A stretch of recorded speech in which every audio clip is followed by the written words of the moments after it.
तो जो chemical bonding है उसमें जो हाई वेटेज हैं वो क्या क्या है सबसे ज़्यादा देखना जरा। पहला तो हाइब्रिडाइजेशन कैलकुलेशन, कि हाइब्रिडाइजेशन कैसे निकालते हैं। ठीक है, सबसे इंपॉर्टेंट ये होगा। दूसरा होगा फिर ज्योमेट्री ऑफ मॉलिक्यूल, जो आपकी हाइब्रिडाइजेशन की टेबल होती है। ठीक है, तीसरा वेस्पर होगा VSEPR थ्योरी। चौथा जो आएगा सबसे इंपॉर्टेंट वो आएगा डाइपोल मोमेंट, ये बहुत ज़्यादा आ रहे हैं। और पांचवा जो आएगा सबसे ज़्यादा आएगा वो MOT आएगा। तो अगर आप इन सबको सही अच्छे से कर लें तो आपके बॉन्डिंग के सारे PYQs सही होने के चांसेस कई गुना बढ़ जाएंगे। लगभग अगर 100% की बात करूं तो 95% से ज़्यादा सिर्फ इतने से टॉपिक अच्छे से कर लो तो हो जाएंगे। और ये टॉपिक आपको मैं कराऊंगा अभी क्रैश कोर्स में। ठीक है, तो बिना किसी देरी के शुरू करते हैं हाइब्रिडाइजेशन। ठीक है, हाइब्रिडाइजेशन क्या होता है आपको पता है? इंटरमिक्सिंग ऑफ एनर्जी बोलो, इंटरमिक्सिंग ऑफ, बोलो, atomic orbitals having less energy difference. तो क्या होती है डेफिनेशन बताओ इसकी? Inter mixing of orbitals having less energy difference less energy difference. ठीक है, तो intermixing of orbitals having less energy difference होता है। अब कैलकुलेशन कैसे निकालते हैं उसका एक फॉर्मूला होता है, आपको पता होगा। टोटल हाइब्रिड ऑर्बिटल बराबर होता है number of sigma bonds plus number of lone pair. ठीक है, हाइब्रिडेशन निकालते समय पाई बॉन्ड का कोई रोल नहीं होता है। दोबारा बोलो, हाइब्रिडेशन निकालते समय बोलो, पाई बॉन्ड का कोई भी रोल नहीं होता है। ठीक है, तो अगर इस टोटल हाइब्रिड ऑर्बिटल की वैल्यू 2 आ गई, जैसे THO बराबर 2 है, तो हाइब्रिडेशन क्या आएगा? sp3 आ गया तो क्या आएगा? sp2। 4 आ गया तो क्या आएगा? sp3।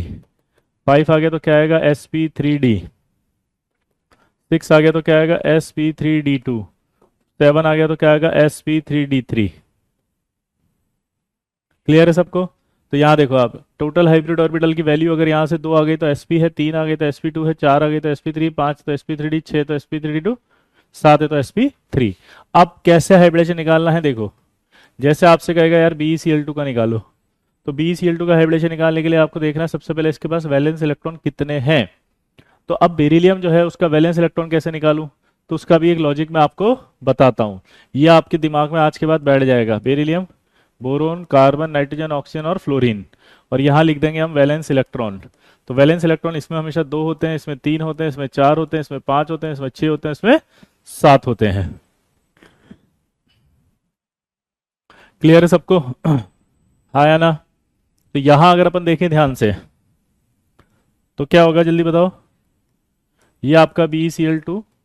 ठीक है, अब इसके अंदर आप देखोगे तो वैलेंस इलेक्ट्रॉन बेरिलियम पर कितने आएंगे? 2। तो दिमाग की बत्ती जल गई मेरी। 2 अगर आएंगे, एक और एक, 2, तो 2 Cl हैं तो 2 Cl 2 सिग्मा बॉन्ड बनाएंगे। तो टोटल 2 + 2 यानी कि 0, 2 + 0 यानी कि 2, यानी कि हाइब्रिडेशन sp3 sp। BF3 की बात करो तो यहां से देखो, BF3 में बोरोन में कितने वैलेंस इलेक्ट्रॉन दिखाई दे रहे हैं? 3। तो इसका मतलब यहाँ पर वैलेंस इलेक्ट्रॉन कितने बना दोगे बोरोन में? 3। ये 1 2 और ये 3, F1 2 3। तो यहाँ 3 + 0 आएगा 3। 3 आएगा तो क्या आएगा? sp2 CH4। कार्बन की बात करें, 4 वैलेंस, 4 वैलेंस इलेक्ट्रॉन लगा दिए। 4 वैलेंस लगा के हाइड्रोजन की बात करो तो हाइड्रोजन कितने हैं? 4 हैं, तो 4 लगा देंगे। 4 लगा देंगे तो 4 + 0 आ जाएगा 4। 4 आ गया तो क्या आ जाएगा? Hybridisation sp3। यहाँ तक समझ में आ रहा है सबको? जल्दी बताओ। अगर यहाँ तक सबको समझ में आ रहा है तो कोई हाँ बोल दे ताकि मैं आगे बढ़ूँ। कोई डाउट किसी को तो पूछ लो।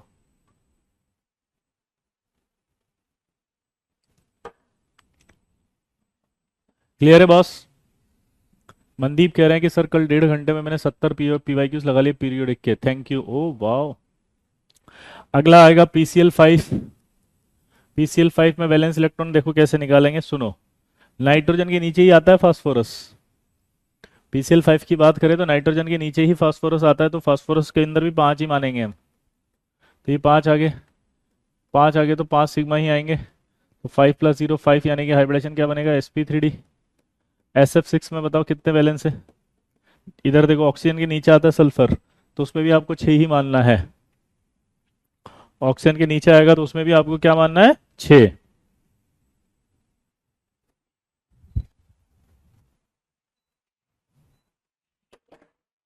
क्या मानना है? 6। तो आप देखो फटाफट से सल्फर में 6, 1 2 3 4 5 6, 6 + 0 6, 6 आएगा तो sp3d2।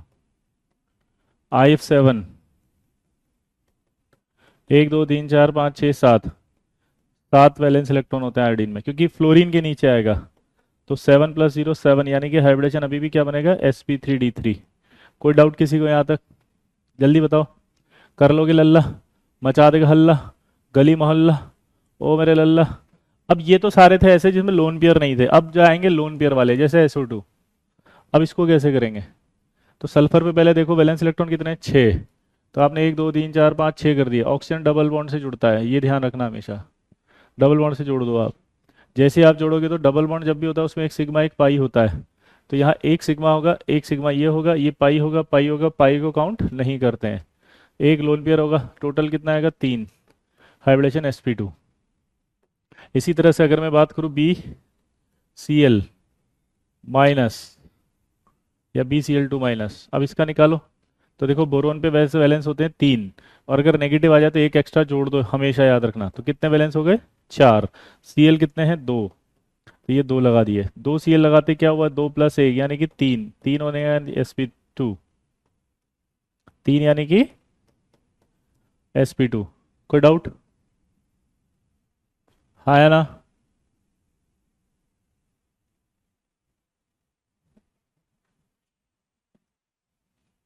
इसी तरह से अगला आएगा आपका NH3। NH3 में नाइट्रोजन आएगा, ये आपके 3 हाइड्रोजन है तो 1 2 3, 3 + 1 यानी कि 4, 4 यानी कि sp3। इसी तरह से वाटर आएगा, ऑक्सीजन में कितने होते हैं, 6 वैलेंस, 6 ऑक्सीजन के लोन पे लगा दिए। अब हाइड्रोजन कितने हैं, 2, तो 2 लगा दिया। तो 2 + 2 यानी कि 4 आ गया, 4 यानी कि sp3। क्लियर लल्ला, मचा देगा हल्ला। इसी तरह से अगर मैं बात करूं NH2 माइनस, इसका निकालो। तो क्या आएगा, N पर नाइट्रोजन में 5 होते हैं बस, एक नेगेटिव आ गया तो क्या कर दोगे, एक बोलो ऐड कर दोगे। तो एक ऐड कर दिया, ऐड करते 2 हाइड्रोजन, तो 2 + 2 4 आ गया, 4 आते हाइब्रिडेशन क्या बनेगा, sp3। अगर मैं प्लस ले लेता हूं तो क्या करोगे आप, NH4+। तो NH4+ में क्या आएगा जल्दी बताओ, N पर कितने होते हैं, 5 वैलेंस, 5 अगर वैलेंस होंगे तो कितने बचेंगे टोटल, एक प्लस आ गया तो 4, 4 बचेंगे तो 4 लिख दिए मैंने, 4 हाइड्रोजन है तो 4 बॉन्ड बना दिए। तो 4 + 0 आ गया 4, 4 आ गया तो हाइब्रिडेशन क्या बनेगा, sp3। क्लियर सबको? यहां तक की कोई दिक्कत किसी को? सिंपल है निकालना। अब इसी तरह से ये NO2+ का पूछेगा, NO2- का पूछेगा, NO3- का पूछेगा। तो अब देखो कैसे करेंगे इन सब का। NO2+ अगर निकालना हो तो N पर कितने होते हैं, 5, एक प्लस आ गया तो हट गया, ऑक्सीजन डबल बॉन्ड से जुड़ गया। सिग्मा कितने हैं, 2, 0, टोटल 2, हाइब्रिडेशन क्या निकालोगे, sp। ये कि यही सवाल आएंगे, मैं फिर से बोल रहा हूँ, इसलिए कोई दिक्कत मत करना। ये जेई मेंस पूरा साफ कर दोगे आप, मेरा कमिटमेंट देख लो। अगर आप पढ़ कर गए तो सारे सही होने के चांसेस हो जाएंगे आपके। बहुत सीरियसली करना। नाइट्रोजन में कितने होते हैं, 5, एक नेगेटिव तो 6, ऑक्सीजन डबल बॉन्ड से जुड़ेगा, ये जोड़ दिया। सिग्मा कितने हुए, एक और एक 2, लोन पेयर 1, टोटल कितना, 3, 3 आ गया था हाइब्रिडेशन sp2। नाइट्रोजन कितने हैं, 5, एक नेगेटिव आगे कितने हो गए, 6, ये 3 सिग्मा बनेंगे, 0, 3 आ गया टोटल sp2। Clear boss? यहाँ पर स्ट्रक्चर नहीं बना रहा हूँ मैं, तो अब मत बोलना है डाउट कि सर 6 बॉन्ड कैसे बना सकता है। यहाँ पर स्ट्रक्चर नहीं, हाइब्रिडेशन निकालने का एक तरीका है ये क्या है जल्दी बताओ, हाइब्रिडेशन निकालने का एक तरीका। ये क्या है, हाइब्रिडेशन निकालने का एक तरीका। ठीक, आगे आओ। अब आती है बात PCl5 के बाद SF4। ठीक है, SF4 के बाद आएगा आपका I3+, I3-, ClF3 और XCF2। ठीक है, अब इनके अगर निकाल के बताएं अपन तो क्या क्या आएंगे देखो। सल्फर में कितने होते हैं वैलेंस, 6, 6 होते हैं सल्फर में, 1 2 3 4, तो 4 + 1 यानी कि 5। जब भी 5 आएगा तो हाइब्रिडेशन sp3d। इधर आओ, आयोडीन में देखोगे तो कितने होते हैं, 7, एक प्लस आ गया तो 6 बचे, 2 बॉन्ड बना रहा है तो 2 + 2 आएगा 4, तो I3+ कितना हो जाएगा, sp3। इधर आओ, 1 2 3 4, 7 होते हैं, एक नेगेटिव आ गया तो 8, तो ये 2, तो 2+3 यानी कि 5, 5 यानी कि sp3d। इधर आओ ClF3 में, Cl 1 2 3 4 5 6 7, 3 +2 5 यानी कि sp3d। जीनोन में कितने बताए थे मैंने? 8। आपको पता है मैं कैसे लिख रहा हूँ ये डॉट डॉट डॉट डॉट? फिर से बोलूंगा, यहां से लिख रहा हूँ। देखो नियोन के नीचे देखते हैं तो फ्लोरीन के बाद नियोन आता है, तो नियोन आपका वैलेंस इलेक्ट्रॉन 8 रखेगा, तो इसके नीचे आपका जीनोन आएगा तो 8 हो जाएंगे। वो ऐसे मैं वैलेंस इलेक्ट्रॉन कैलकुलेट कर रहा हूँ, तो ये बहुत इंपॉर्टेंट है, वहां से देखना। क्लियर? तो जीनोन में 8 हो गए, 2 बॉन्ड बना रहा है, तो 2 प्लस कितना हो गया? 3। 2+3 आती क्या हो गया? 5। 5 आती क्या आ जाएगा? sp3d। तो सबका sp3d आएगा, बस इसका sp3 आएगा। ठीक है, अगला देखेंगे अपन। तो अब आएगा IF5 XeF4।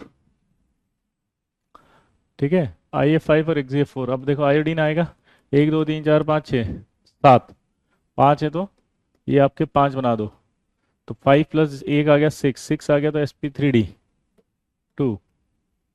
ठीक है, इधर आओ जीनोन, 1 2 3 4 5 6 7 8, 4 फ्लोरीन है, तो 4 + 2 यानी कि 6, 6 यानी कि sp3d2।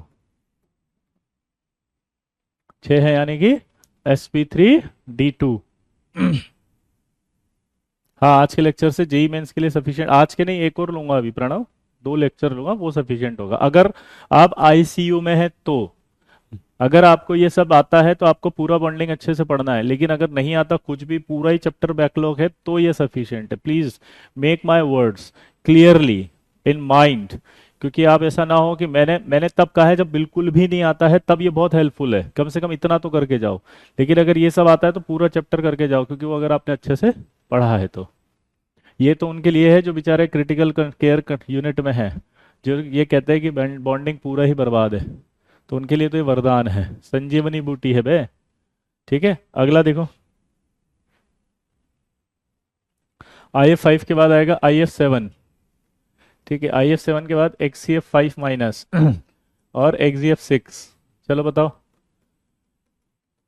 7 होते हैं इसमें, तो 7 ही फ्लोरीन है, तो 7 बॉन्ड बन जाएंगे, तो 7 + 0 आपका 7 आ जाएगा। 7 आ गया तो हाइब्रिडेशन क्या आ जाएगा? sp3d3। जीनोन की बात करो तो 1 2 3 4 5 6 7 8, एक नेगेटिव तो 9 हो जाएंगे, 5 आ जाएगा, तो 5 + 2 यानी कि 7, 7 यानी कि sp3d3। यहाँ अगर हम देखेंगे जीनोन में तो 1 2 3 4 5 6 7 8, 6 बॉन्ड, तो 6 + 1 यानी कि 6, 6 यानी कि sp3d3।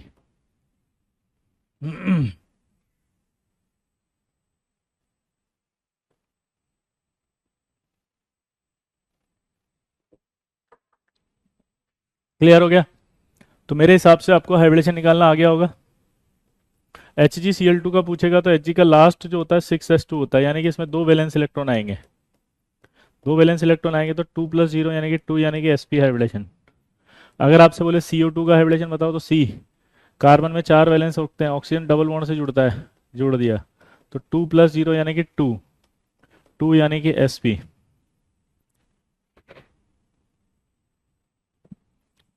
क्लियर?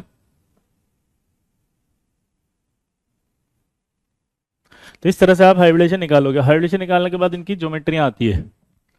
ज्योमेट्री कैसे निकालते हैं देखना, THO। ठीक है, नंबर ऑफ सिग्मा बॉन्ड्स, यहाँ आएगा नंबर ऑफ लोन पेयर, यहाँ इसकी आएगी इलेक्ट्रॉन ज्योमेट्री, यहाँ आएगी इसकी शेप,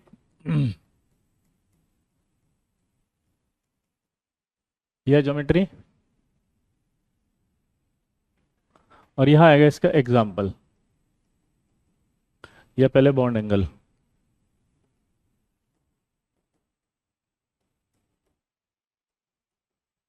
ठीक है, वहां 7 चाहिए मतलब, कहाँ 7 चाहिए? ठीक है, अब आप सबसे पहले BeCl2 की बात कर रहा है, यानी टोटल हाइब्रिड ऑर्बिटल 2 है, और वो कह रहा है सिग्मा बॉन्ड 2 है, लोन पेयर 0 है, तो क्या होगा? 2 हाइब्रिड ऑर्बिटल होंगे ऐसे। ये हाइब्रिड ऑर्बिटल इस तरह से अरेंज होते हैं कि वहां पर रिपल्शन मिनिमम हो, तो इस तरह से अरेंज हो गए। ठीक है, शेप अगर बात करेंगे तो क्या होगी? 2 बॉन्ड बना रहा है तो 2 ही बॉन्ड बनेगा ऐसे, तो इसकी शेप क्या आएगी? लीनियर। ये भी क्या आएगा, लीनियर। बॉन्ड एंगल इधर क्या आएगा, 180, क्योंकि एंगल 180 होता है। और इसका एग्जाम्पल आ जाएगा आपका BeCl2। एग्जाम्पल क्या आ जाएगा, BeCl2। एग्जाम्पल क्या आ जाएगा बताओ, BeCl2। इधर आओ, दो, एक प्लस एक करेंगे तो भी ऑर्बिटल तो दो ही होंगे, तो दोनों को ऐसे जमाएंगे, ये लीनियर। यहाँ देखेंगे तो एक लोन पेयर आ जाएगा, एक ऐसे होगा, ये भी लीनियर। बॉन्ड एंगल नहीं कर सकते कंपेयर, क्यों, क्योंकि एक बॉन्ड का कोई एंगल नहीं होता है। बॉन्ड एंगल निकालने के लिए कम से कम दो बॉन्ड्स चाहिए। ठीक है, इधर आओ, तीन, 3 + 0, 3 + 0 करेंगे तो तीन ऑर्बिटल आएंगे ऐसे, एक, दो, तीन। और इन तीनों में एंगल जो आएगा वो 120 का आएगा, और इसको कहते हैं ट्राइगोनल प्लेनर। क्या नाम आएगा, ट्राइगोनल प्लेनर। ठीक है, और इसमें भी तीन बॉन्ड ऐसे होंगे, एंगल 120 होगा, और 120 के तीन एंगल हैं, एग्जाम्पल आएगा BF3।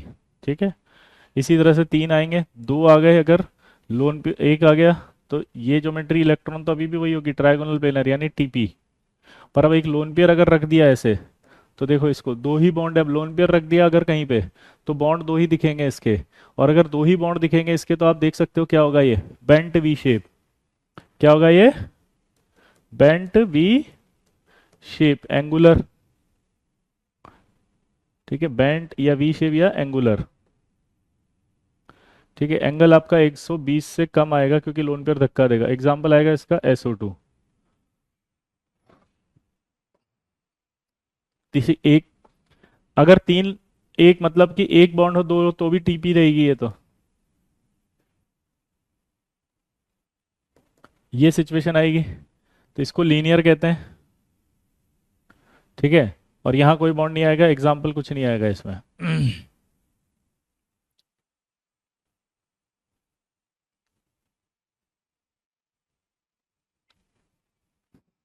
इधर आ जाओ, चार, 4 + 0।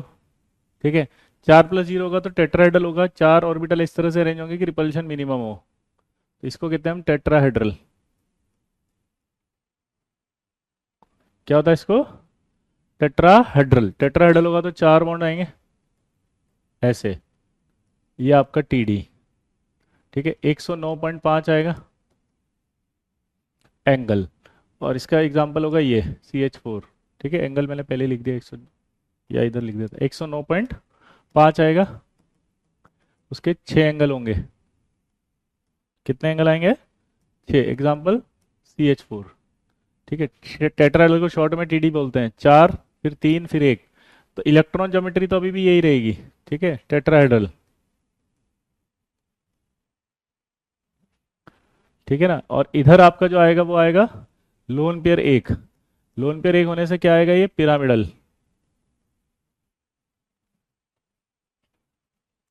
लेस देन आपका आएगा 109.5, और ये आएगा आपका अमोनिया।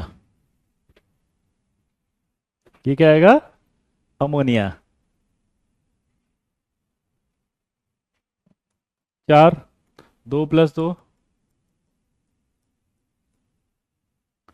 टेट्राहेड्रल।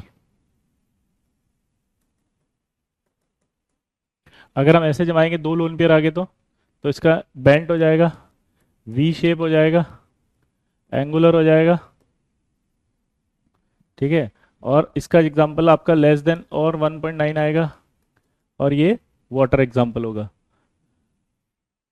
नहीं, टेट्राहेड्रल इलेक्ट्रॉन ज्योमेट्री को बोलते हैं, और शेप या ज्योमेट्री वो आपकी अमोनिया की पिरामिडल होगी। तनिष्क देखो, यहाँ लिखा हुआ है इलेक्ट्रॉन ज्योमेट्री, और ये अमोनिया का एग्जैक्ट शेप है।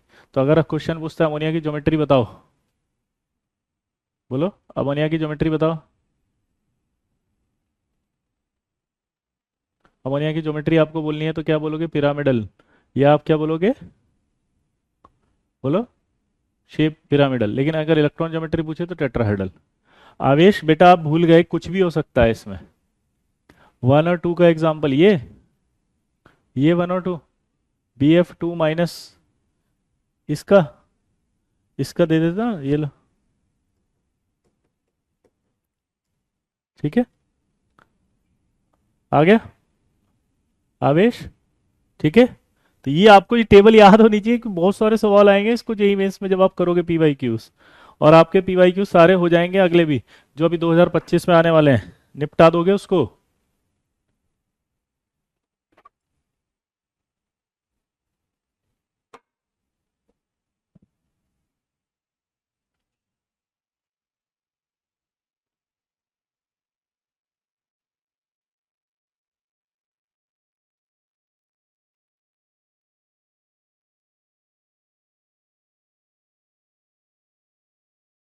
क्लियर है? इधर आओ।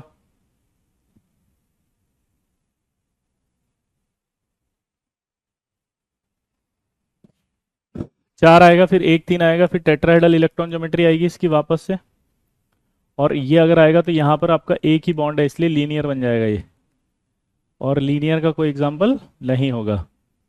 ठीक है, मतलब ये लीनियर है, इसका एग्जाम्पल होगा, सॉरी, ये एंगल कोई नहीं होगा, बॉन्ड एंगल कुछ नहीं होगा, क्योंकि एक बॉन्ड का कोई एंगल नहीं होता है। ठीक। इसके बाद आएगा 5, 5+0 करते थे तो 5 आता था, 5 की इलेक्ट्रॉन ज्योमेट्री होती थी ऐसी, ये इसको कहते थे, याद है, TBP, शॉर्ट फॉर्म में इसका नाम है ट्राई गोनल बाई पिरामिडल। क्या कहलाती थी ये? ट्राइगोनल बाय पिरामिडल, और ये 5 बॉन्ड होते थे। 5 बॉन्ड में इसमें 90 120 याद है, और 180 के एंगल होते थे। एग्जाम्पल है PCl5। इसको याद करो एक्सियल कहा जाता था, इसको याद करो इक्विटोरियल कहा जाता था। कुछ कुछ याद आ रहा है? ठीक है। अब वही 5 आ गया, 4 आ गया, 1 आ गया, ठीक है, तो भी आपका TBP ही ज्योमेट्री होगी, इलेक्ट्रॉन ज्योमेट्री। तो लेकिन अगर एक लोन पेयर आ गया तो वो यहाँ आ जाएगा, और इसको C100 कहा जाएगा। C100 होगा तो एंगल आपका लेस देन 90 होता है, लेस देन 120 होता है, 180 भी कम हो जाएगा। तो इधर आपका जो एग्जाम्पल आएगा वो SF4 बनेगा। 5 आ गया, 4 की जगह अब 3 आ गया, 2 आ गया, TBP आ गया, बेंट टी शेप आ गया,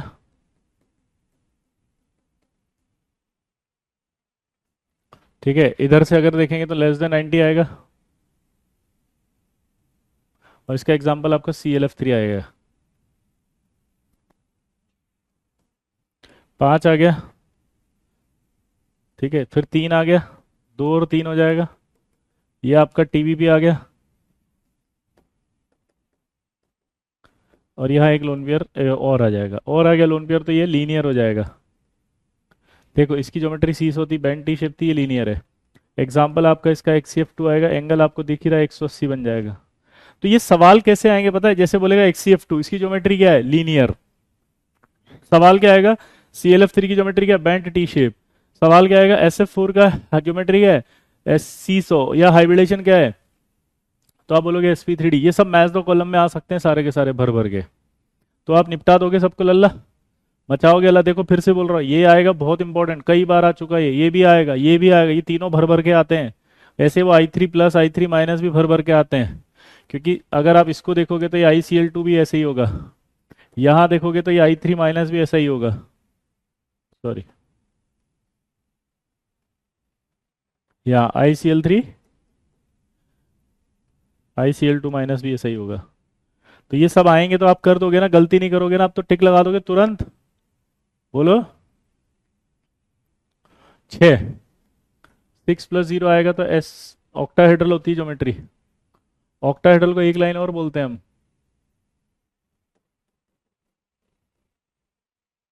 square bi pyramidal.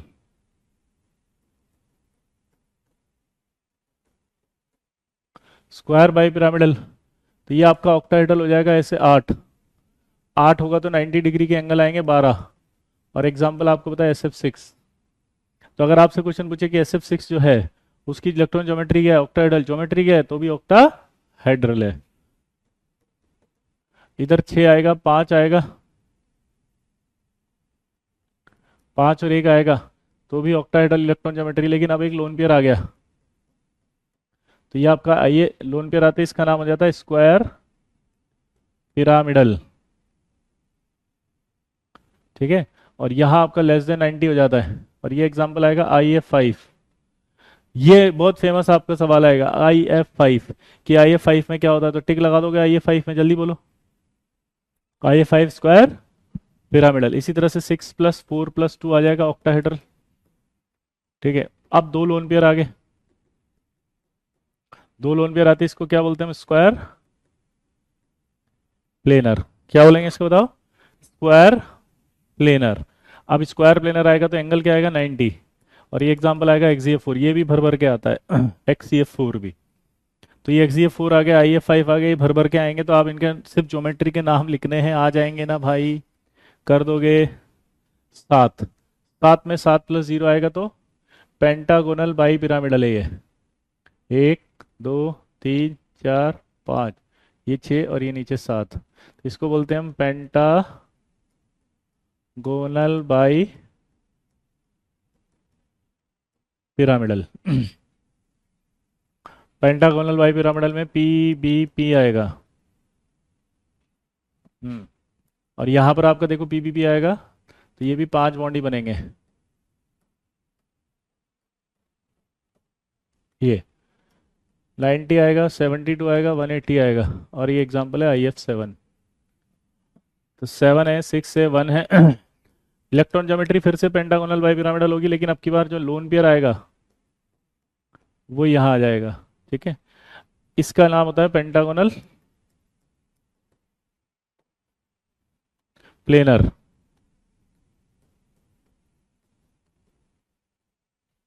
Pentagonal planar होगा ये आपका ज्योमेट्री इसकी नहीं पाई जाती है, ध्यान रखना। ठीक है, हाँ, इसके बाद आएगा 7 6 2, सॉरी 5 2 आ जाएगा, और अगर 5 2 आएगा तो पेंटागोनल बाई पिरामिडल है।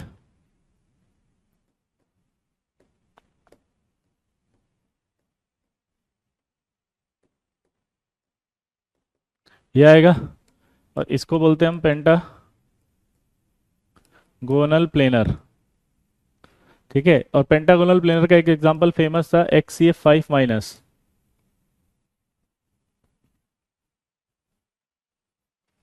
क्या है ये बेटा Ishaan, this is the crash course, I will do last में। आप अभी कुछ मत लिखो, डिस्टर्ब हो जाए, फोकस चेंज हो जाएगा मेरा, नहीं तो, है ना ईशांत। प्लीज प्लीज ईशांत, मेरा फोकस चेंज हो जाएगा, मैं इतना डेडिकेटेडली फोकस्ड होकर एक एक पॉइंट पर फोकस कर रहा हूँ, because I am a human being. Please Ishant, मुझे डिस्टर्ब मत करो, कुछ भी मत लिखो, ये टेस्ट का एनालिसिस नहीं दिख रहा है ऐप में, मुझे टेस्ट का एनालिसिस दिखाओ, मत करो डिस्टर्ब, बिल्कुल फोकस्ड होकर पढ़ाने। तो ये कहीं भी मैं कुछ भी अगर ऐसा हो गया मेरे माइंड से तो गया आपका ये सब। बिल्कुल कुछ मत लिखो, कुछ लिखना ही नहीं है, मुझे फोकसली बोलने दो बस। ये सब जितनी भी तुम्हारी फालतू की बातें लास्ट के 5 मिनट में कर लेना, आखिरी में जब मैं बोलूँ कि भाई अगली क्लास में पढ़ेंगे आप। एक सिंपल रूल बना रखा, उसको क्यों ब्रेक करते हो। इधर देखो तो यहां पर आपका आ गया। अब इसमें सवाल कैसे कैसे आएगा, देखो पहला सवाल कि ये जो ज्योमेट्री नहीं पाई जाती, पर इसका जब आपसे हाइब्रिडेशन पूछा जाएगा XCF6 का, तो आप निकालोगे 1 2 3 4 5 6 7 8, 6 आएगा, तो 6+1 7 आएगा, 7 आएगा तो sp3d3 आएगा। ठीक है, अब आप देखो 6+1 आ रहा है कि नहीं आ रहा, 6+1 आ रहा है कि नहीं आ रहा, लेकिन उसकी ज्योमेट्री ये नहीं होती, इसलिए अपन ने नहीं लिखा वहाँ। इसकी एक स्पेशल ज्योमेट्री होती है, इसका नाम है कैप्ड ऑक्टाहेड्रल। तो ये फेमस क्वेश्चन है, कैप्ड ऑक्टाहेड्रल किस में होती है, तो ये भी आप बता देंगे आई होप आज के बाद कैप्ड ऑक्टाहेड्रल जो होती है वो इसमें होती है। ठीक है, इसको ऐसे ऐसे बनाते हैं तो थोड़ा सुंदर लिखता है ये।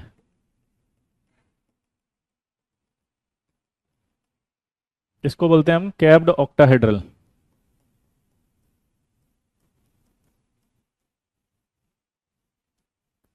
कैप्ड ऑक्टाहेड्रल और डिस्टॉर्टेड ऑक्टाहेड्रल।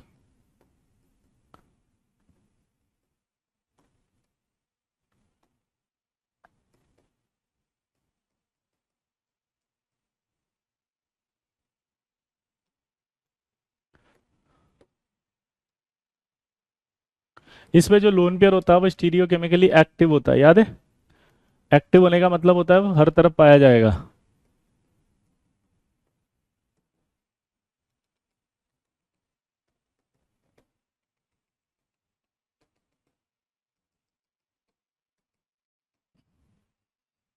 ऑक्टाहेड्रल मतलब ये स्टीरियो केमिकली एक्टिव पूछेगा ये, तो ये लोन पेयर हर जगह पाया जाता है स्टीरियो केमिकली एक्टिव। तो ऐसे कौन कौन से और मॉलिक्यूल हैं वो ध्यान रखना है, XCO5 माइनस और एक IF6 माइनस, इन सब की कैप्ड ऑक्टाहेड्रल स्ट्रक्चर होती है। ठीक है, तो ये सिचुएशन आपके पास आएगी, इन तीनों के लिए पूछ सकता है, लेटेस्ट एग्जांपल है। तो ये टेबल आपके पास होनी चाहिए। अब आप एक नोट करो, जिन बच्चों को ये टेबल नहीं याद है वो नोट करो कि लर्न करेंगे, जिनको याद थी रिवाइज हो गई, और कमिटमेंट कर लो कि ये पूरा एक एक लाइन याद है, तो आपका बॉन्डिंग अच्छा हो जाएगा। फिर से अब आपको ऐसे है ना थोड़ा सा एक्टिव बनना पड़ेगा, अपनी नोटबुक में लिखो यार ये टेबल नहीं याद है तो क्लास के तुरंत बाद अच्छे से याद करूं, अगर ये याद है तो तुरंत मैं क्या करूं, इसको और एक बार लर्न कर लेता हूं, सर ने कहा है तो। ठीक है, समझ गई बात को। हाँ है ना, बॉन्ड एंगल 90 डिग्री होगा बेटा, सब जगह है ना, लोन पेयर हर जगह इक्वल है। तो जैसे ही सवाल आएगा तो आपको क्लियर कट होना चाहिए कि सवाल गलत नहीं होगा बस। फिर देखो कॉन्फिडेंस कैसे भागता है, कॉन्फिडेंस को पकड़ना पड़ेगा तुम्हें। अरे भैया किधर जा रहे हो, बोला भाग रहा हूं बे। बोला अबे कहाँ भाग रहे हो, अभी तो तुम पैसे लटके पड़े मरे हुए थे। बोला भीजे सर का है क्लास तो डरने की क्या बात, भाग रहा है कॉन्फिडेंस एकदम, तो भाई अच्छे पकड़ना पड़ेगा, रुक जा यही बेंच तक भागना है, इतना जल्दी भागेगा तो थक जाएगा बे। तो बोलना उससे कि जब भीजे सर का साथ तो कॉन्फिडेंस जाएगा भाग, मतलब भाग जाएगा, पॉजिटिव में लेना है इसको। समझ में आया लल्ला, मचा दोगे हल्ला। तो नोट करना पड़ेगा, लिखो उसको वहां पे कि सर ये टेबल मुझे अच्छे से याद है और इससे अगर सवाल आ गया तो मैं कमिटमेंट देता हूं कि मैं गलत नहीं करूंगा। और एक बार जो मैंने कमिटमेंट कर ली उसके बाद तो मैं अपने आप की भी नहीं सुनता। क्लियर, लिख के बता दो यस, फोड़ के रख दोगे लल्ला, मचा दोगे इस जीवन में हल्ला, पूरे गली मोहल्ला। जल्दी एक एक का यस आ जाना चाहिए कि सर इस टेबल में से आगे तो निपटा देंगे आज तो बस।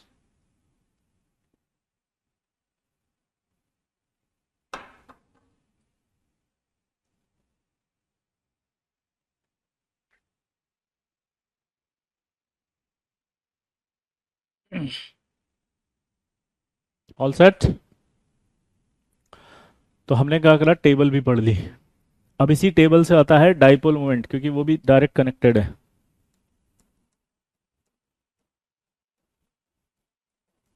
डाइपोल मोमेंट एक वेक्टर क्वांटिटी होती है। ठीक है, वेक्टर क्वांटिटी होती है, उसकी डायरेक्शन दी जाती है। डायरेक्शन हमेशा कहाँ से कहाँ दी जाएगी देखना जरा, इसको म्यू से बताया जाएगा। डायरेक्शन दी जाएगी लेस इलेक्ट्रोनेगेटिव से मोर इलेक्ट्रोनेगेटिव, या पॉजिटिव से नेगेटिव की तरफ। ठीक है, इसका एक फॉर्मूला होता है, म्यू बराबर E into D ESU into centimetre. Mu मतलब होता है डाइपोल मोमेंट, ई मतलब होता है इलेक्ट्रॉनिक चार्ज, और अगर वो नहीं दिया जाए तो 4.8 इंटू 10⁻10 ESU होता है।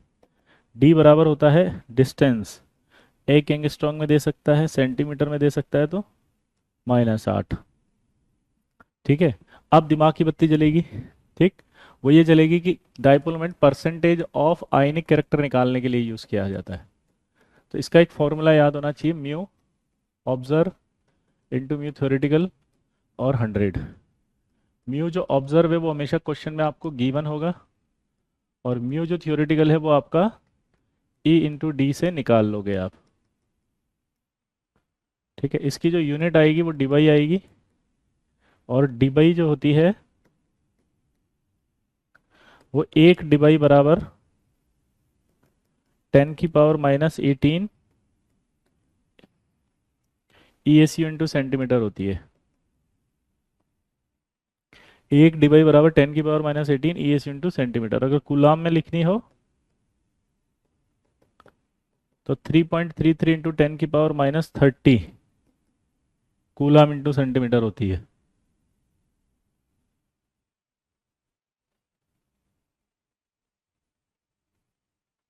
क्लियर, तो ये सब याद हो जाएगा।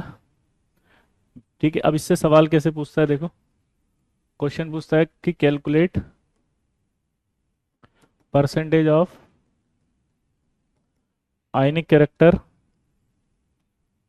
Calculate percentage of ionic character, percentage of ionic character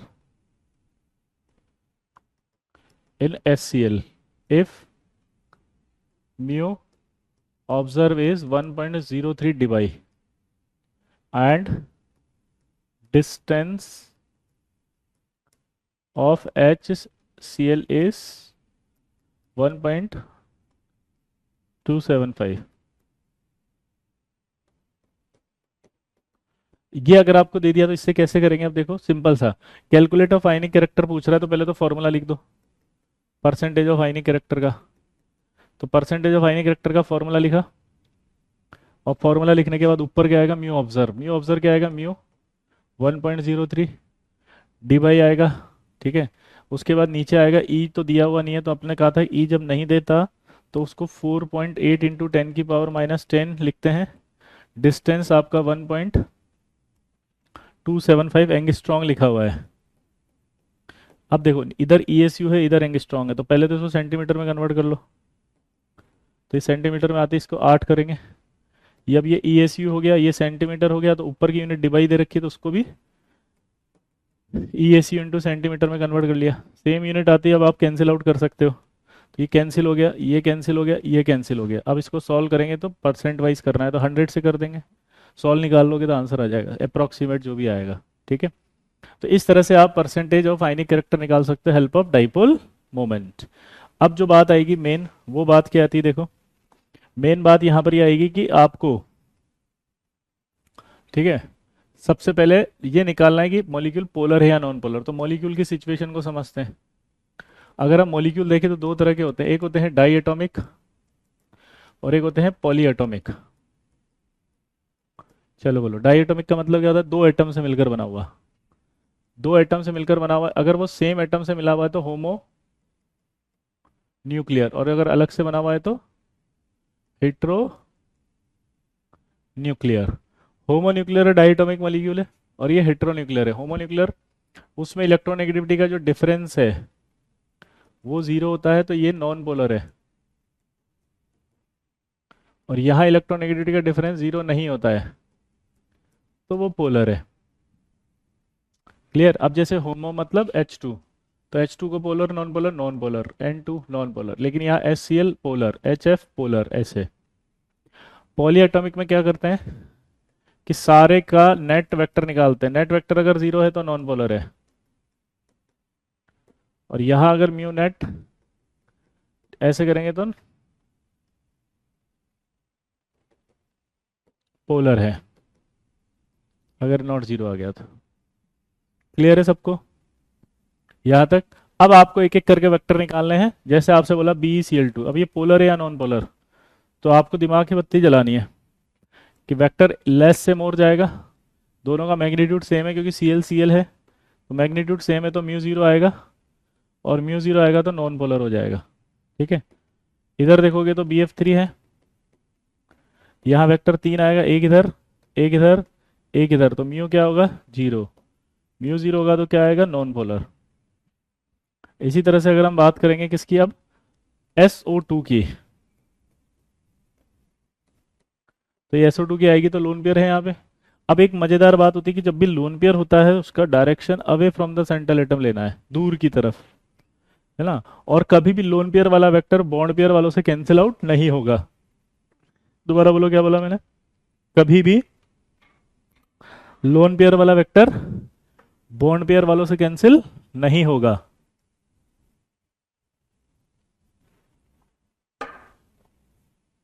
दोबारा बोलो, कभी भी लोन पेयर वालों का वेक्टर बॉन्ड पेयर वालों से कैंसिल नहीं होगा। तो ये लोन पेयर ऊपर गया, कैंसिल नहीं होगा। लेस सल्फर और ऑक्सीजन में कंपेयर करो, कहाँ जाऊं मैं? लेस से मोर, यानी इधर इधर, तो कैंसिल तो नहीं होगा, तो म्यू नॉट जीरो आएगा। म्यू नॉट जीरो मतलब क्या आएगा? पोलर, ठीक है। इसी तरह से अगर हम बात करें CH CCl4 की, तो CCl4 में अगर देखोगे तो वेक्टर एक से इधर जाएगा, और ये वाला लेस से मोर यानी कि C से इधर जाएगा।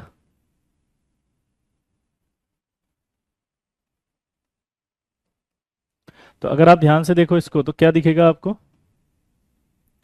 ये वेक्टर का रिजल्टेंट उधर, और ये वेक्टर का रिजल्टेंट इधर, तो ये म्यू जीरो हो गया, और ये म्यू जीरो नॉन पोलर हो गया।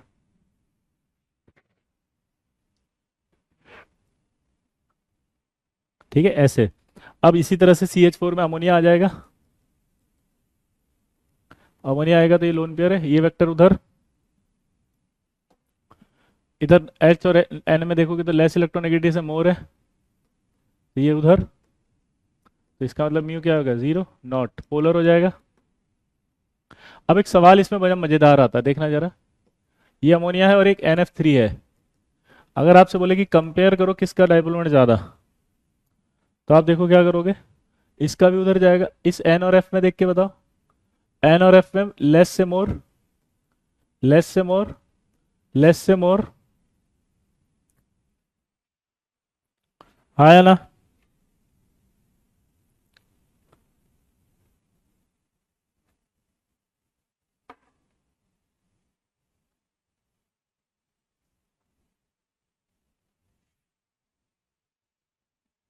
तो अगर आपसे बोले कि म्यू किसका ज्यादा है, NH3 का या NF3 का, तो ऑब्वियस सी बात है NH3 का ज्यादा है। ठीक है, अब इसमें एक और वर्ड आता है, बॉन्ड डाइपोल मोमेंट।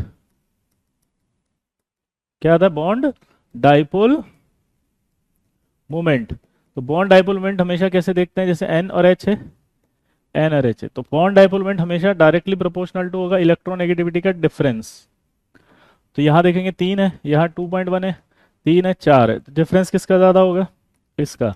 तो अगर सवाल आए कि डाइपोल मोमेंट किसका ज्यादा है, तो डाइपोल मोमेंट तो अमोनिया का ज्यादा है,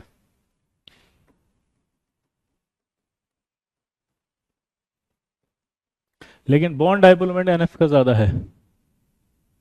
ठीक है, हाँ, सेंट्रल एटम को देख के नहीं बता रहे हैं भाई, वेक्टर से निकाल रहे हैं, टोटल वेक्टर से निकाला जा रहा है। ईशांत, गलत कॉन्सेप्ट काहे दिमाग में बिठा रहे हो यार, सिर्फ सेंट्रल एटम को देखकर बताना है पोलर या नॉन पोलर, अगर साइड एटम पर लोन पेयर है नहीं उसको नहीं देखना, सिर्फ सेंट्रल एटम के लोन पेयर को देखना है। ठीक है ईशांत, चलिए तो ये सवाल कर दोगे। अब वाटर का बताओ, पोलर या नॉन पोलर। वाटर का एक वेक्टर इधर एक इधर, लेस से मोर यानी इधर और इधर, ये तो जुड़ जाएंगे, तो म्यू नॉट जीरो यानी कि पोलर। अब अगर हम बात करें इसकी PCl5 की, तो ये आ गया, इसका वेक्टर इधर, इसका वेक्टर इधर, इसका वेक्टर इधर, इसका कैंसिल ही हो गए तो सारे के सारे, तो म्यू जीरो, और म्यू जीरो हो गया तो क्या आएगा, नॉन पोलर। SF4 की बात करो,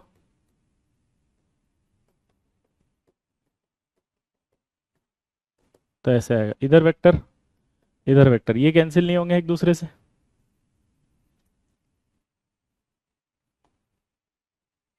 हम्म, क्योंकि ये लोन पेयर इन दोनों से कैंसिल नहीं होगा, तो ये भी नॉट जीरो, पोलर।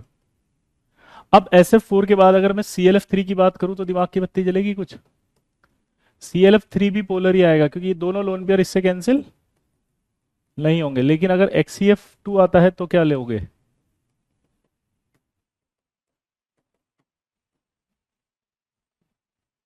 इसको देख के बताओ। देखो ये दोनों 180 पे हैं, कैंसिल, ये तीन लोन पेयर 120 पर हैं। आपने वेक्टर पढ़ा होगा, अगर तीन वेक्टर 120 पर होते हैं तो रिजल्टेंट कैंसिल हो जाता है, तो म्यू जीरो नॉन पोलर, तो ये नॉन पोलर हो जाएगा।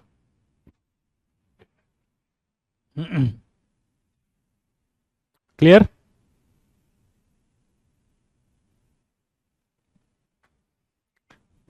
HCF2 के बाद आएगा SF6, SF6 में देखो 6 के 6 वेक्टर आएंगे, ऐसे कैसे, तो ये 6 के 6 वेक्टर कैंसिल कर रहे हैं आपस में, म्यू जीरो नॉन पोलर। लेकिन अगर आप यहां पर क्या ले आते हो, IF5, तो IF5 में देखोगे आप तो कितने होते हैं, 7। अब इसके अंदर अगर हम देखेंगे तो इसका स्ट्रक्चर, एक लोन पेयर, एक ये एक ये एक ये एक ये, तो ये लोन पेयर तो कैंसिल ही नहीं होगा, म्यू नॉट जीरो पोलर। ठीक है, लेकिन अगर HCF4 ले आते हैं तो सोच के बताओ क्या होगा, यहाँ लोन पेयर है, यहाँ लोन पेयर है, यहाँ एफ एफ, यहाँ एफ है, यहाँ एफ है, म्यू जीरो है, तो इस कंडीशन में क्या होगा देखो, नॉन पोलर। नहीं आया समझ में, क्लियर। हाँ तो बोल दिया करो लल्ला, तो ये सारे के सारे नॉन पोलर। अगला, IF7 की बात कर लो। IF7 कैसा होगा देखो जरा।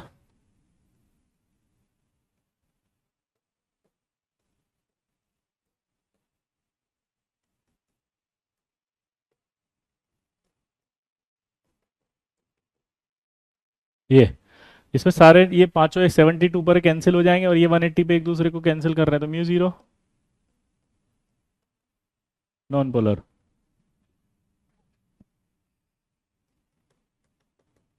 XZF5 माइनस ले लो, तो XZF5 माइनस आ गया। Lone pair, lone pair. अब दिमाग की बत्ती जलाओ, पांच यहाँ है, तो 72 पर अगर होंगे पांचों तो एक दूसरे का रिजल्टेंट कैंसिल कर देंगे, लोन पेयर भी कैंसिल कर देंगे, तो नॉन पोलर। अब बताओ XCF6।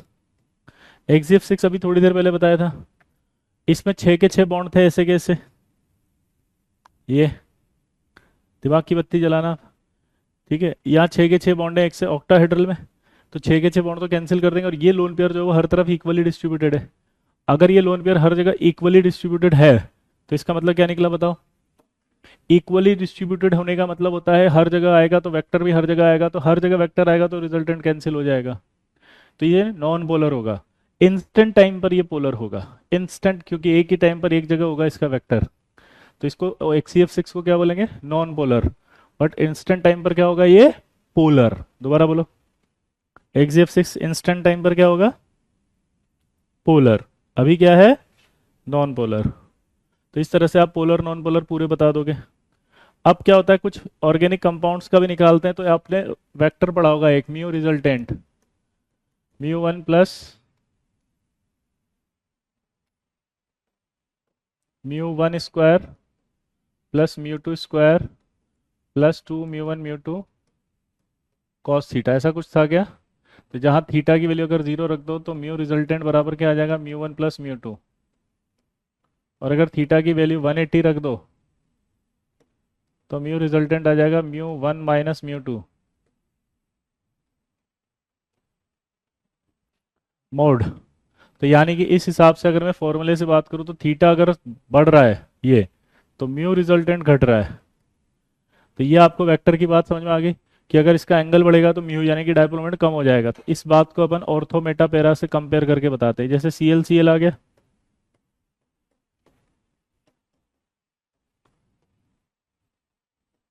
ये आ गया, और ये आपका CL है, इसको कहते हैं ऑर्थो मेटा और पैरा। अब दिमाग की बत्ती जलाओ, ऐसा नहीं लग रहा ये 60 पे है, ये आपके 60, ऐसा नहीं लग रहा ये 120 पर है, ऐसा नहीं लग रहा ये 180 पर है, तो यहाँ देखो क्या होगा, IO3 माइनस पोलर होगा। जी बेटा, अभी बना देता हूँ आपके लिए, IO3 माइनस, आप खुद बना लें, आयोडीन होता है। ठीक है, ऑक्सीजन हमेशा माइनस से जुड़ेगा एक। ठीक है, पहले इसका हाइब्रिडेशन निकाल लेते हैं। आयोडीन होगा, 7 होते हैं।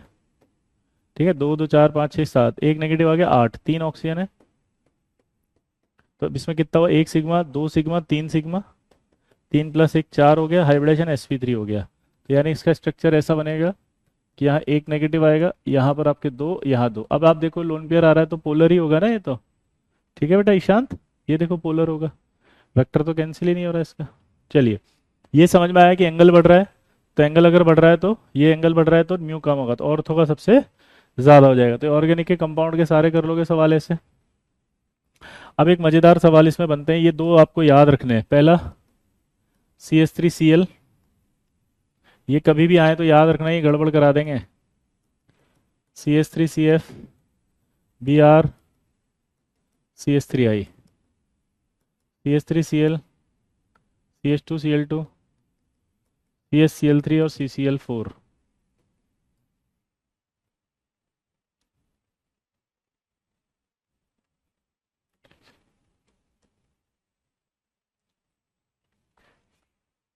हो गया, इंपॉर्टेंट है। अब देखो इधर इसी तरह से एक ये बहुत इंपॉर्टेंट होता है, इसमें क्या होता है, जैसे पैरा समझ रहे हो आप इसको, अब आप इसको पैरा समझ के क्या गड़बड़ करते हो,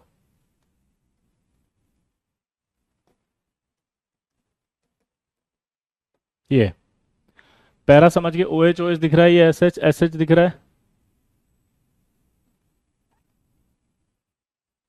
आपको ऐसा लग रहा है कि अपोजिट हो जाएंगे, नहीं। ये क्या होता है, 3D होता है sp3, तो ये वेक्टर उसका अलग जाता है, OH उस तरफ है और ये H इस तरफ है। ये ऑर्गेनिक में आप पढ़ोगे, ऑर्गेनिक में जब आप पढ़ोगे तो आपको पता लगेगा कन्फर्मेशन आइसोमर नहीं है तो भी याद रख लो कि नॉट जीरो है और ये दोनों पोलर होते हैं। देखो अभी जेई मेंस में जुगाड़ करना है आपको, तो याद रख लेना, अगर कुछ भी समझ में नहीं आया तो क्योंकि आ गया तो टिक कर देना कि पोलर थे, सर ने बताया था। ये ऐसे हैं कि ये 3D में उस तरफ अलग वेक्टर जाएगा, इसका 3D में अलग वेक्टर आएगा, अलग अलग प्लेन में है ये ऐसे है, ये समझ रहे हो बात को, OH ऐसे जा रहे हैं इसके, तो कभी भी कटेगा नहीं है और ये ऑर्गेनिक में आ जाता है आपके। तो ये वेक्टर भी आपके कंप्लीट हो गए। अब देखो मैंने स्टार्ट किया था कैलकुलेशन हाइब्रिडेशन, ज्योमेट्री और हाइब्रिडेशन, डाइपोल मूवमेंट से, ठीक है। ठीक, अब इसके बाद आपको सबसे पहले एमओटी के अंदर बॉन्ड ऑर्डर निकालना आना चाहिए। अब बॉन्ड ऑर्डर के लिए दो ऑर्डर आपको याद होने चाहिए, एक O2 का डायग्राम, इसको टिप्स पे बिठा लो दिमाग में। इसको अगर आपने दिमाग की गहराइयों में बिठा लिया कि ये O2 का है तो आपके कभी सवाल गलत नहीं होगा, ठीक है।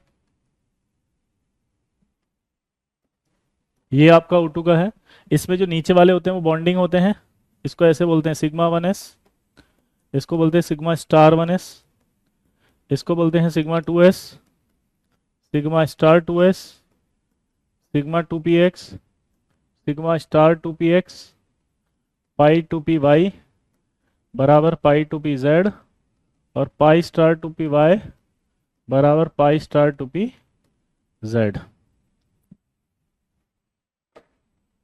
क्लियर?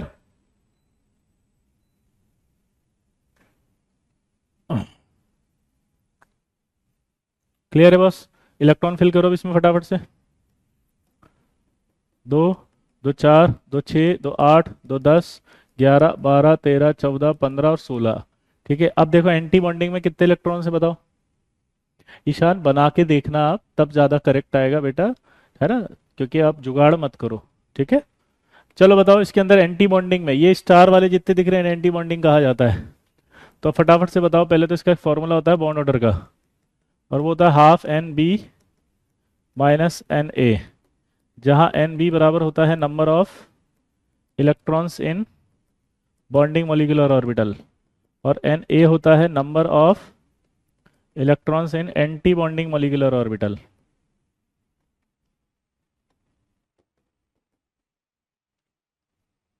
अब आप बॉन्डिंग में काउंट करो कितने हुए, 2, 2 4, 2 6, 2 8, 2 10। तो यहाँ अगर हम बात करें तो ये 10, एंटी बॉन्डिंग में कितने हुए बताओ, 2, 2 4, 5 और एक 6, 6, तो बॉन्ड ऑर्डर कितना आ जाएगा, 2। नेचर क्या आ जाएगी जल्दी बताओ इसकी, पैरामैग्नेटिक। तो O2 कैसा होता है, पैरामैग्नेटिक। O2 कैसा होता है जल्दी बताओ यहाँ पे, पैरामैग्नेटिक। O2 कैसा है, पैरामैग्नेटिक। कोई डाउट किसी को? अब जो बात आएगी वहां पर ये बात आएगी कि आपको सबसे पहले ये समझना है कि इस एनर्जी पर जाते हैं तो एनर्जी बढ़ती है, इसलिए जो सबसे हाई एनर्जी का भरा हुआ ऑर्बिटल है इसे होमो भी कहते हैं। क्या कहते हैं इसको, होमो। होमो का फुल फॉर्म होता है हाईएस्ट ऑक्यूपाइड मॉलिक्यूलर ऑर्बिटल, तो ये होमो, ठीक है। अब इसमें सवाल कैसे कैसे आएंगे, पहला सवाल बताओ O2 के अंदर कितने अनपेड इलेक्ट्रॉन है एंटी बॉन्डिंग में, इंटीजर सवाल आ गया। तो एंटी बॉन्डिंग में इंटीजर सवाल आते हैं, आप देख लो कि कितने हैं, 2 अनपेड हैं। क्लियर बोल दोगे? अगर बोले एंटी बॉन्डिंग में कितने हैं तो 6 हैं, अनपेड पूछे तो बता दिया, ठीक है। अब किसी भी मॉलिक्यूल का अपना कोई भी डायग्राम होता है इसका, लेकिन आयन का नहीं होता। इसको बोलते हैं हम सुपर ऑक्साइड आयन, इसको बोलते हैं पर ऑक्साइड आयन, और इसको क्या बोलते हैं, सुपर ऑक्साइड आयन।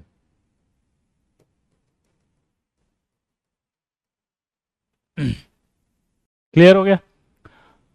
अब आप देखो जो बॉन्ड ऑर्डर है इसकी बात करें अगर अपन, तो इसका बॉन्ड ऑर्डर 2 होगा, O2 प्लस आ गया, तो इसका मतलब O2 प्लस आएगा तो एक इलेक्ट्रॉन यहाँ से निकलना पड़ेगा। मैथमेटिकली आप देखो अगर एंटी बॉन्डिंग में से एक इलेक्ट्रॉन निकालूं यहाँ से तो बॉन्ड ऑर्डर 0.5 बढ़ जाता है, तो इसका मतलब ये कितना हो जाएगा, 2.5। यहाँ देखो एंटी बॉन्डिंग में एक जाएगा तो घट जाता है, तो 1.5, 2 जाएंगे तो और घट जाएगा, यहाँ और बढ़ जाएगा। और आपको पता है कि अगर बॉन्ड ऑर्डर बढ़ता है तो बॉन्ड लेंथ घट जाती है, तो आप आराम से इनके ऑर्डर्स बता दोगे। अब इसका एक लॉजिक बताते हैं, जैसे O2 है 16, ठीक है, ध्यान से देखना इधर, 16 फिर 17 फिर 18, ठीक है, इधर 16 के बाद क्या आएगा, 15 14, अब इधर 16 में 2 होता है, तो इधर बताओ 17 में क्या होगा, 0.5 बढ़ाते जाओ, सही है क्या, या घटाते जाएं, 0.5 घटाते जाओ, 1.5 फिर 1, इधर बढ़ता जाएगा तो 2.5 और 3। तो इस तरह से आप आराम से कर लोगे, 16 मान के चलो, इधर जाएंगे तो बढ़ेगा, इधर जाएंगे तो घटेगा। क्लियर बॉस, कंफर्म, बोलो। अब N2 की बात कर लेते हैं। N2 का एनर्जी लेवल डायग्राम ऐसा होता है,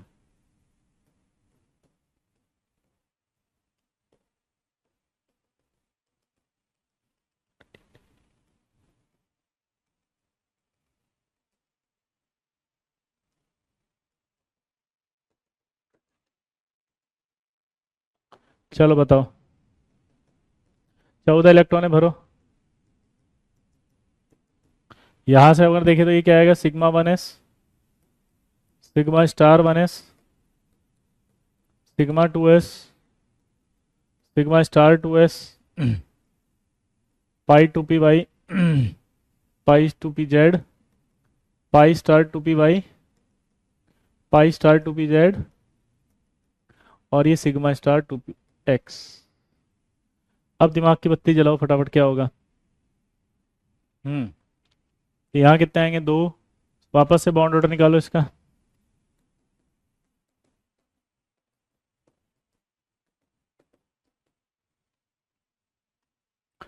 एन बी बराबर क्या हो गया, कितने इलेक्ट्रॉन काउंट करो, यहाँ पर 2 2 4 2 6 2 8, और एंटी बॉन्डिंग में कितने आ रहे हैं, 2 2 4 और 2 6, ऐसा कैसे हो रहा है भाई, एंटी बॉन्डिंग में ये एंटी बॉन्डिंग नहीं है, हाँ एंटी बॉन्डिंग ऊपर वाला था,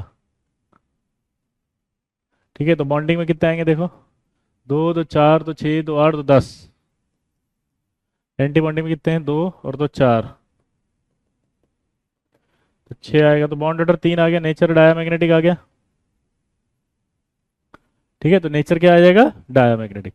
तो इस तरह से आप इनका नेचर निकालना सीखो, पैरामैग्नेटिक, डायामैग्नेटिक, और अनपेड इलेक्ट्रॉन कितने हैं कितने नहीं हैं। Clear. The number of species from the following that have the pyramidal geometry around the central atom is, देखो मैं बताता हूँ इसमें, थायोसल्फेट आयन है ये, अगर याद हो तो थायोसल्फेट आयन में क्या होता है, SSO- और ये O- होता है, ठीक है।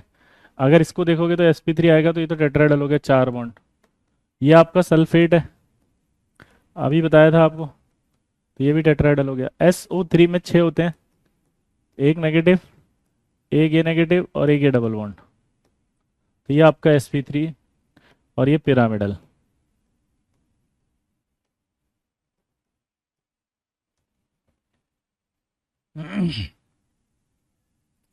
S2O7 की बात करें,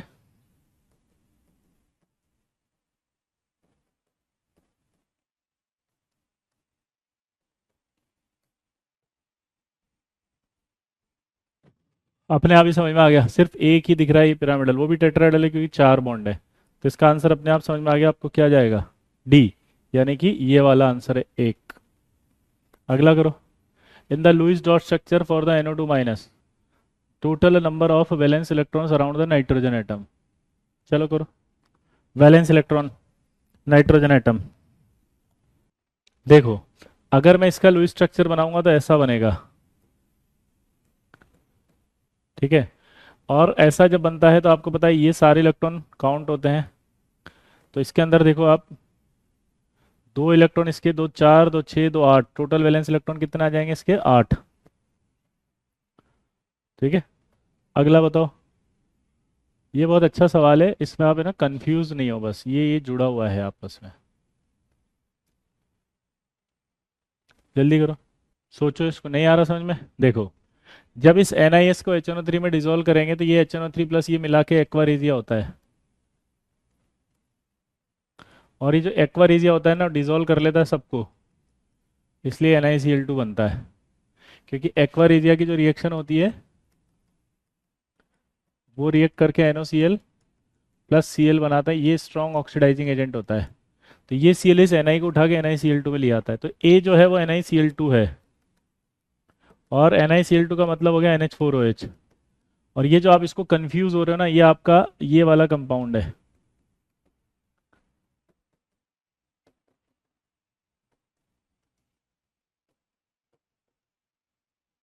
ठीक है, अब आप भूल गए होंगे तो याद आ जाएगा आपको, DMG करके कुछ बना था। मैं नीचे बना दूं इसको।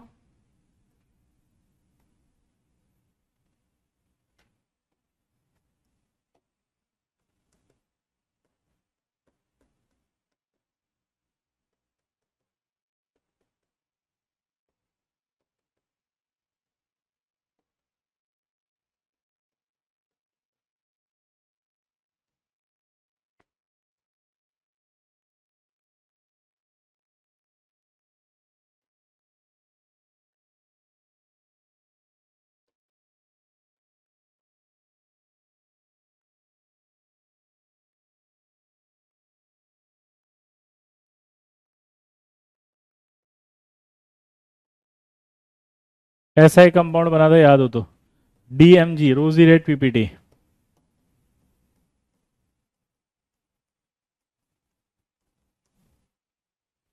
याद आया कुछ? क्या बन गया था? रोजी रेड PPT। तो अब इसके अंदर आपसे पूछा number of proton do not involve in hydrogen bonding. Clear?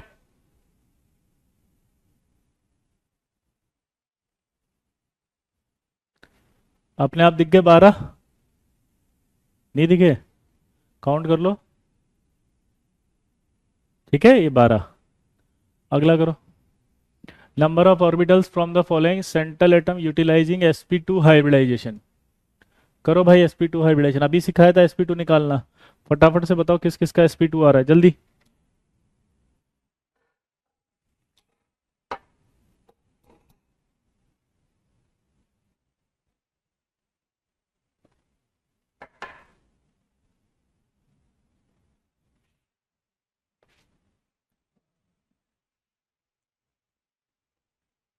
या ये PDF डाल दें क्रैश कोर्स में, एक बार आप ट्राई करो, जो नहीं बने फिर वो आप पूछ लेना।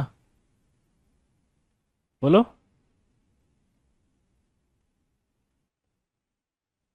एक बार रिवाइज करके फिर ट्राई करो, फिर जो नहीं बने वो पूछ लो। नेक्स्ट क्लास एक और लेंगे बॉन्डिंग की अभी तो उसमें वो टॉपिक पढ़ा दूंगा जो आपको नहीं आते हो। बोलो। हम्म। जल्दी बताओ फटाफट, कि ये PDF डाल देते हैं, फिर इसको सॉल्व कर लो, फिर आपको लगे जो जो टॉपिक नहीं आते हैं वो आप बोल दो, मैं सारे वो पढ़ा दूंगा वापस। लेकिन ध्यान से, ऐसा नहीं कि तुम कुछ भी बोलते रहो, टाइम का कंस्टेंट रहेगा, एक लेक्चर से ज़्यादा और नहीं दूंगा बॉन्डिंग में। क्लियर है मनदीप? और वैसे मैंने सारा कवर करा दिया, देख लो आप, क्वेश्चंस वही आ रहे हैं बॉन्डिंग में मेनली, है ना। सबसे ज़्यादा आपको फिर से बोल रहा हूँ डायपोल मोमेंट पढ़कर जाना है। ठीक है, इसके अलावा आपको जो है MOT पढ़कर जाना है अच्छे से। ये सारे PYQs करके फिर आपको जो भी डाउट्स आए वो आप पूछ लें। बोलो। प्रॉमिस करो, ईमानदारी से करोगे? देखो बेईमानी नहीं चलेगी अब, क्योंकि क्रैश कोर्स है ये। अगर इसमें भी बेईमानी कर लोगे तो फिर बचा गया। मतलब वो वाली बात है कि बेईमानों से भी बेईमानी कर ली रहे यार, मतलब सब तो महा बेईमान कहला गए हम।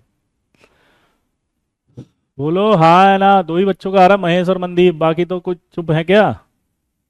धीरज बोलो। यस यस यस यस, लिख के दो जल्दी जल्दी, क्योंकि इनके सबके आप खुद ट्राई करो तब बात आई। देखो अर्पित, मैं तो बता ही दूंगा सब, फॉर्मेल्डिहाइड है वो, ऐसे होता है। लेकिन आप जब सीखोगे तभी तो कर पाओगे। sp2 आएगा कि नहीं आएगा, देखो।